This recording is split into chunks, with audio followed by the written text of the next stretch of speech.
Hi! In front of me is TCL Tab 10s, and today I would like to show you how you can clean storage of this tablet. First of all, go into Play Store, click on the search bar and type in files. Now you need to install this free app by Google Developer and open it.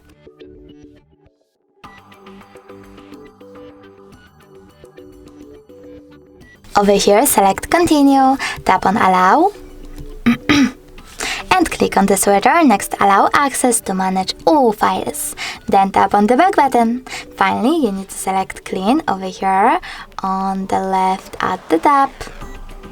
And finally, click on Clean under Junk Files. Lastly, select Clear in this pop-up and wait. As you can see, storage of my tablet was successfully cleaned.